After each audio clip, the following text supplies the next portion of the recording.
universo mecánico y más allá. Las ecuaciones de Maxwell.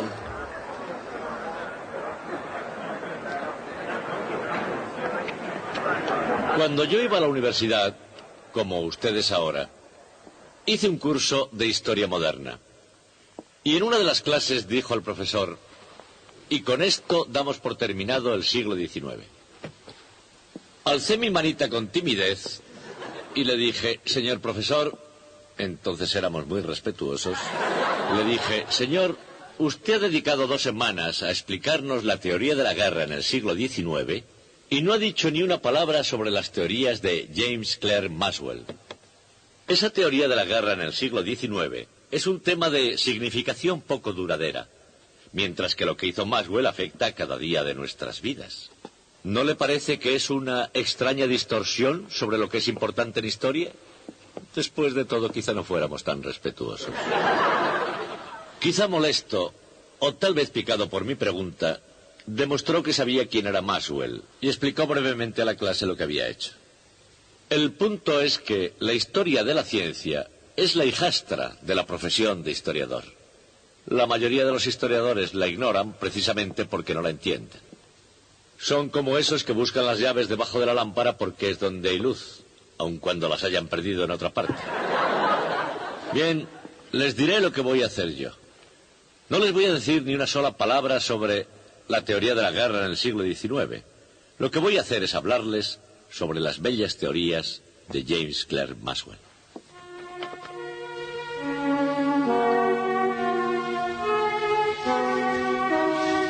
Las elegantes teorías matemáticas no fueron las únicas cosas bellas de que se rodeó James Clerk Maxwell. Estaban sus valiosos libros, por supuesto, y en el exterior de su bien amueblado estudio se encontraban las colinas onduladas de Glen Eyre, la propiedad familiar de Maxwell, a 2 días de viaje de Edimburgo. Cada mañana, más cercana incluso a su corazón, estaba Catherine. Buenos días, James. Oh, querida, ¿ya me traes el té? Te pones a trabajar y no sabes ni la hora. Se conocieron en Aberdeen, en el Marischal College, donde Maxwell empezó a enseñar en 1856. 2 años más tarde, James escribía a su tía Kay: la presentes para comunicarte que pronto tendré esposa. Predijo que su nueva novia, con toda seguridad, no me parará las matemáticas. Y como ya era característico en todas las predicciones científicas de Maxwell, esta fue igualmente exacta.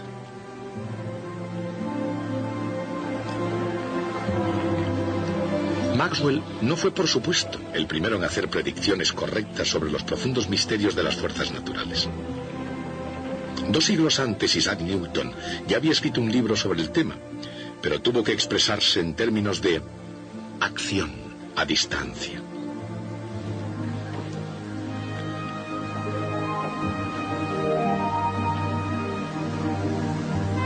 Esa idea llegó a aplicarse no solo a la gravedad, sino también a la electricidad y al magnetismo.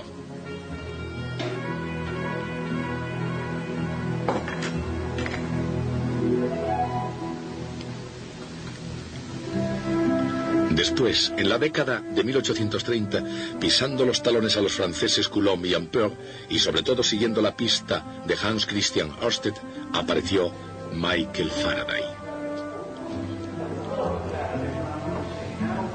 Se sentía fuertemente atraído por la electricidad y el magnetismo, y en agosto de 1831 ya tenía claro cuál iba a ser su camino.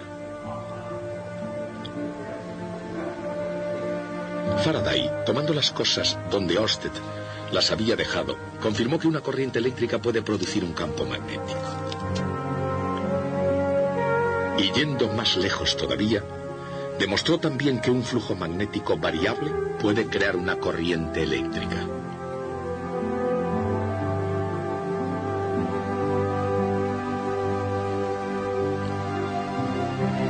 Y que una corriente eléctrica variable en un circuito puede inducir el que aparezca una corriente en otro.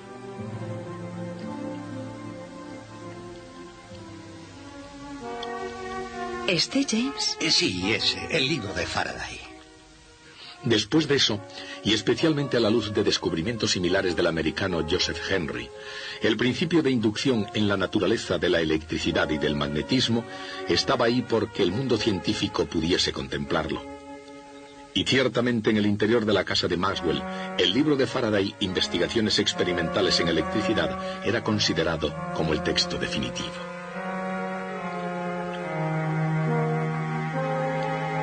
Cuando se hizo con la obra de Faraday, Maxwell ya estaba preparado para sacar nuevas conclusiones, una habilidad que había desarrollado desde sus años mozos.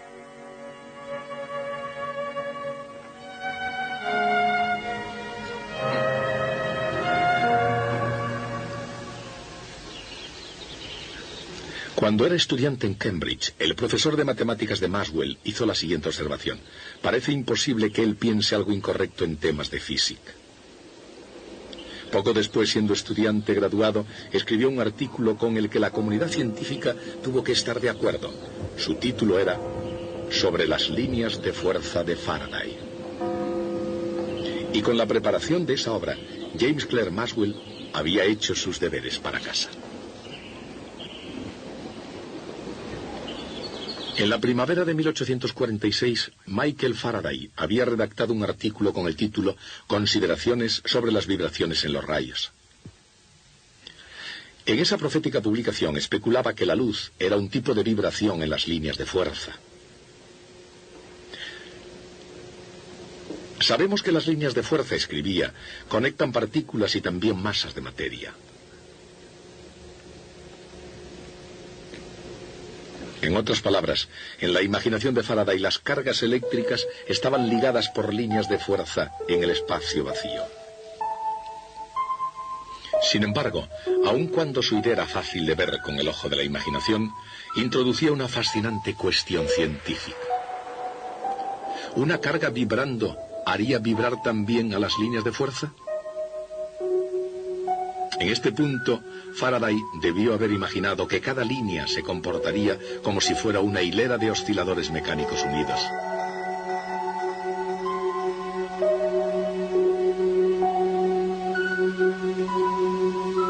Y en ese caso, habría visto una perturbación propagándose a lo largo de la hilera, bien como onda longitudinal,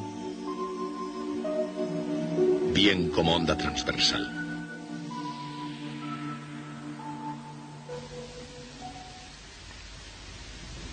Independientemente de la forma que puedan haber tomado esas vibraciones en su imaginación, lo importante estaba en el hecho de que Faraday las había visto.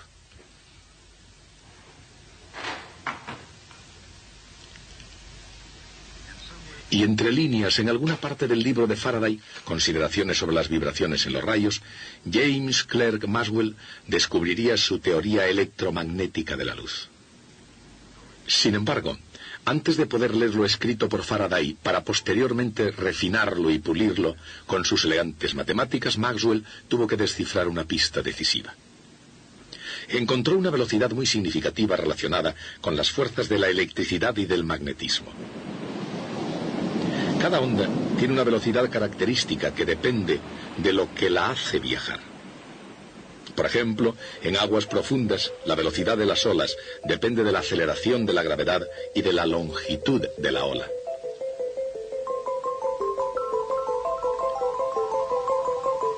En el aire, la velocidad del sonido depende de la presión del aire, así como de la densidad del medio.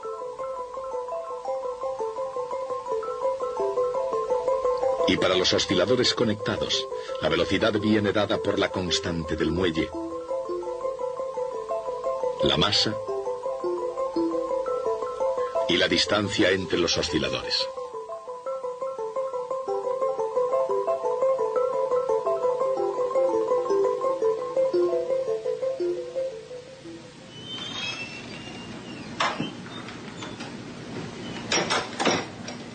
Había llegado el momento en que Maxwell se sentara a determinar la velocidad de las ondas en las líneas de fuerza de Faraday.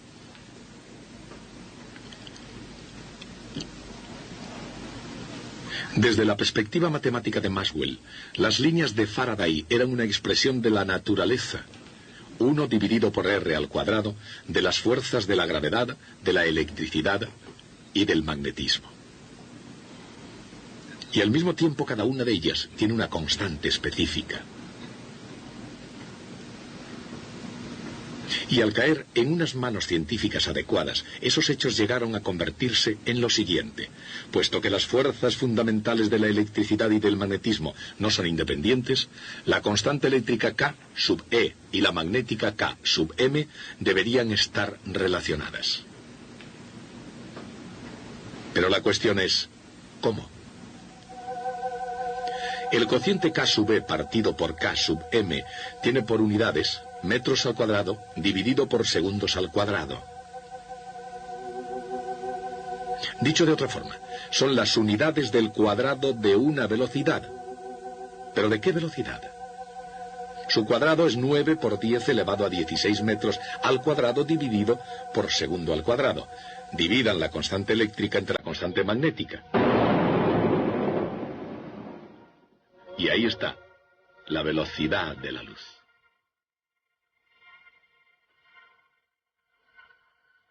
Fue un descubrimiento asombroso.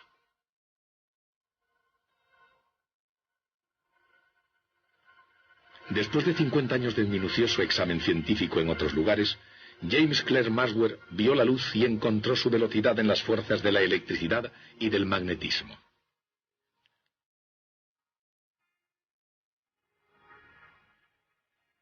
Pero no eran solo las fuerzas fundamentales lo que ocupaban la mente de Maxwell. Hacia 1857 se ofreció un premio académico al que pudiera explicar la naturaleza sólida de los anillos de Saturno y su constante movimiento alrededor del planeta. La respuesta de Maxwell dio en el clavo. Maxwell escribió: la única estructura que podía explicar tal estabilidad era que estuviesen constituidos por un enjambre de partículas desconectadas. El trabajo de Maxwell no solo ganó el premio de Cambridge, ganó además el elogio de toda la comunidad científica. Sir George Airy, astrónomo de la Casa Real Británica, lo calificó como una aplicación notabilísima de las matemáticas. Quizás, porque una buena acción merece una recompensa, Maxwell puso sus ojos enseguida en otras partículas, además de las de los anillos de Saturno. Desarrolló una teoría cinética de los gases según la cual las moléculas de gas son pequeñas partículas elásticas que chocan unas con otras al moverse a diferentes velocidades.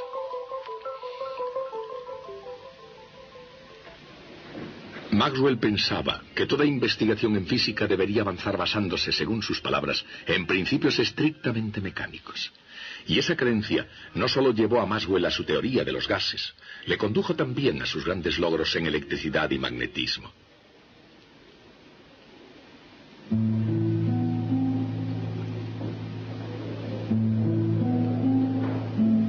Para continuar su investigación, el matrimonio Maxwell se trasladó a Kensington, en Londres, en el año 1860. En el King's College, durante 5 años fue fecundo, tanto en la teoría cinética de los gases como en electricidad. Y aquí, en la Royal Institution de Londres, Maxwell conoció finalmente a Faraday. Faraday, como recordarán, había visto la electricidad en términos mecánicos, no solamente como una idea que estaba en armonía con la acción a distancia de Newton, sino como algo de líneas físicas, una estructura sólida de fuerzas que irradiaba a través del espacio.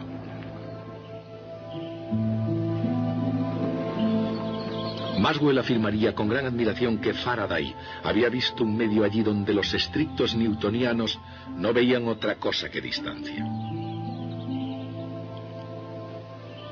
Maxwell añadió con agudeza: Faraday buscó el lugar de los fenómenos en verdaderas acciones que se producen en el medio. Como, por supuesto, más tarde se pudo ver, ese medio es el campo electromagnético, y ahí es donde la acción tiene lugar verdaderamente. Pero antes de que Maxwell pudiera captar el mensaje procedente del medio, tuvo que determinar si las ondas podían viajar a través de los campos eléctrico y magnético a la velocidad de la luz. Si era así, tendrían que obedecer a las 4 leyes de la electricidad y del magnetismo.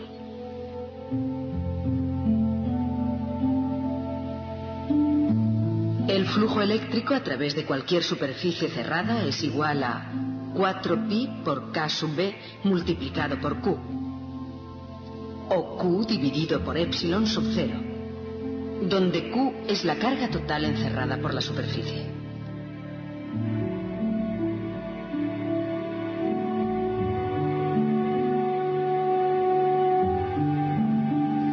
Y el flujo magnético a través de cualquier superficie cerrada es siempre igual a 0.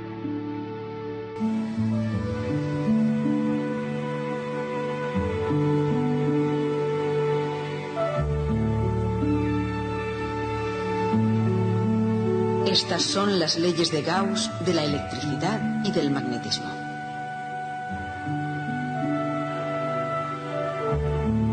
La circulación del campo magnético a lo largo de cualquier trayectoria cerrada es igual a mu sub 0 por la intensidad de la corriente eléctrica que pasa a través de la superficie bordeada por esa trayectoria.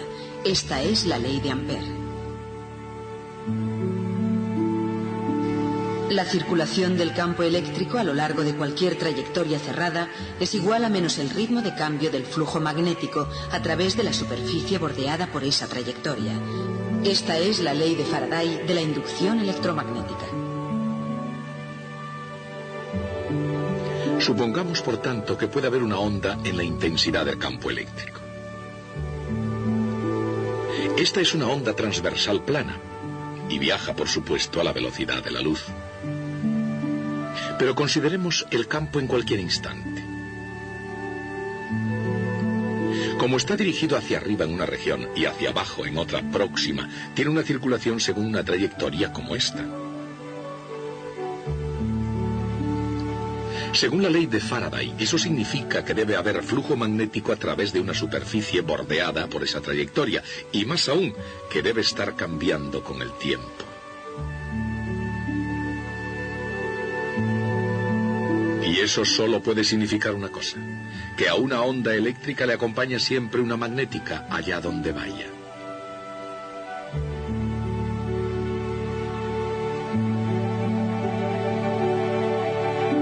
Pero, y aquí está el punto decisivo del problema, a su vez eso significa que en cualquier instante hay una circulación del campo magnético según esta trayectoria.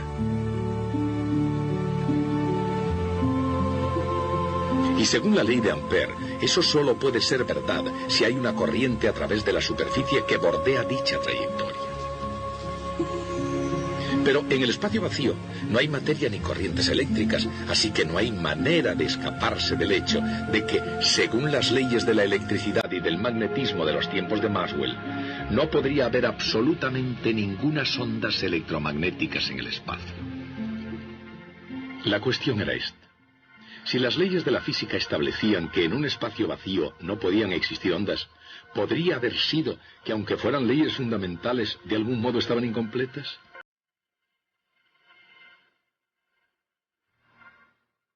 Maxwell se dedicó a examinar las leyes fundamentales de su época y obtuvo un gran triunfo al encontrar la pieza que faltaba. Y lo consiguió observando un aparato sencillo y completamente convencional, un condensador.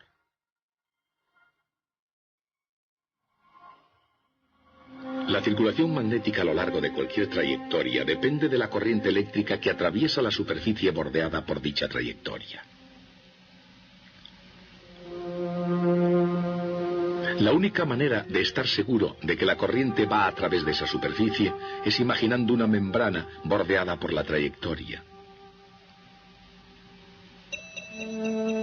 La corriente entonces deberá pasar a través de la membrana independientemente de la forma que tenga esta.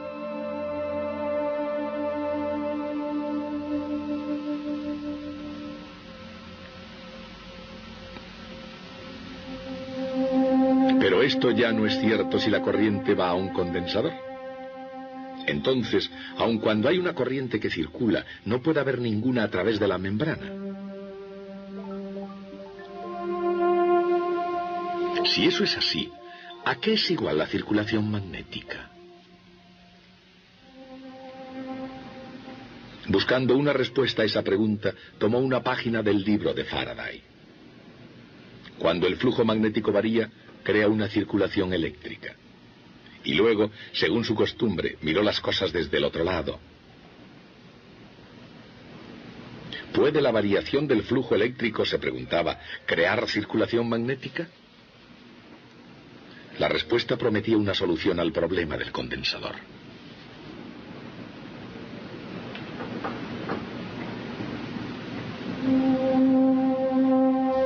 Cuando la corriente fluye a un condensador, la carga aumenta, lo que crea un campo eléctrico creciente entre las placas. El flujo eléctrico a través de la membrana se puede deducir a partir de la ley de Gauss, imaginando una superficie cerrada. Todo el flujo va a través de la membrana en forma de cúpula y es igual a la carga en la placa del condensador dividida por epsilon sub 0. El ritmo de cambio del flujo eléctrico se puede hallar diferenciando ambos miembros de la ecuación y viene dada simplemente por la corriente que circula por el hilo. En otras palabras, epsilon sub 0 multiplicado por el ritmo de cambio del flujo eléctrico a través de la membrana con forma de cúpula es lo mismo que la intensidad de la corriente eléctrica a través de la membrana plana.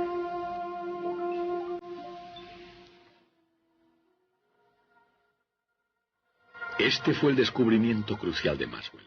La manera precisa como un flujo eléctrico variable puede generar un campo magnético como si fuese una especie de corriente eléctrica. De hecho, el propio Maxwell llamó a este término matemático corriente de desplazamiento. Dicho de otro modo, la circulación magnética a lo largo de una trayectoria cerrada viene dada no solo por la corriente eléctrica a través de la superficie bordeada por dicha trayectoria, sino también por el ritmo de cambio del flujo eléctrico a través de dicha superficie. Así es como Maxwell completó las leyes de la electricidad y del magnetismo.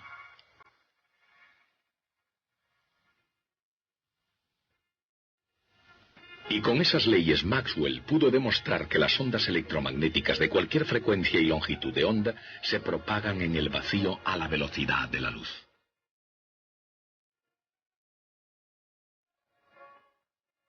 El descubrimiento de Maxwell, que en aquel momento parecía puramente teórico, llevaría a que las imágenes y sonidos del siglo XX se irradiasen a través del espacio no solo en forma de luz visible, sino también como ondas radiofónicas, microondas y ondas de todo el espectro electromagnético.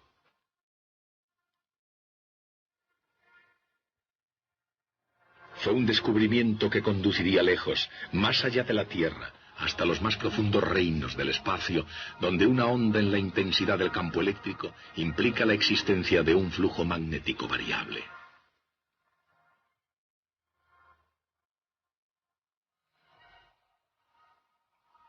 Eso significa que hay ondas en el campo magnético.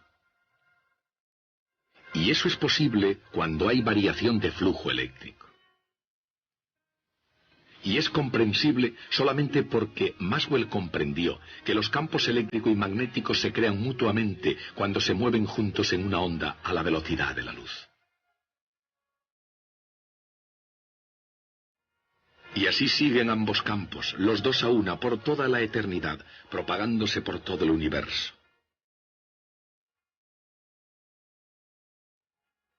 Y en esa luz, siempre a la velocidad de la luz, uno puede ver finalmente el poder y la gloria de las ecuaciones de Maxwell.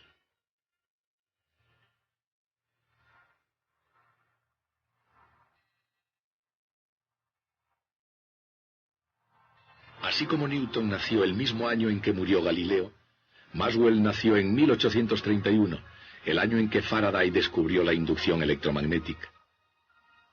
Y murió en 1879, el año del nacimiento de Albert Einstein. ¿Cómo podría haber resultado mejor? Porque entre Newton y Einstein, nadie en la historia científica ha dejado una huella tan profunda.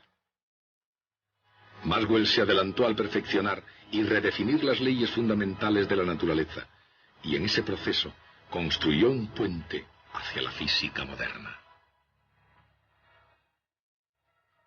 Lo cierto es que Maxwell era una de las mentes mejor dotadas que la raza humana pudo producir durante el siglo XIX, y eso combinado con su espléndida educación de Cambridge hizo posible que pudiera lograr todo lo que se proponía. No les he dicho nada de su sentido del humor, aunque en una ocasión hace bastante tiempo les leí uno de sus poemas cómicos sobre la Compañía Telegráfica del Atlántico. Hoy me gustaría leerles un trocito de otro de sus divertidos versos. El poema está en este libro, que es muy antiguo, pero de mucho valor. No quisiera manosearlo demasiado, así que arrancaré las hojas. Así estoy más cómodo. Este es un problema para casa. La primera estrofa es el enunciado del problema. Una inextensible cadena pesada, en horizontal y liso plano colocada. Dada una fuerza aplicada en A, buscad inicial movimiento en K. Se refiere a que hay una cadena sobre una mesa como esta, y que alguien tira de ella por un extremo. La pregunta es, ¿cómo empieza a moverse el otro extremo? Este es un ejemplo típico de problema extremadamente difícil e inútil por completo que los estudiantes de Cambridge deben tradicionalmente resolver. Bien, después de plantear el problema, enseña detalladamente cómo se resuelve. Así que les diré lo que me gustaría. Me gustaría que esta noche resuelvan los problemas que tienen para casa, que luego los versifiquen y me los traigan aquí el próximo día. Hasta entonces.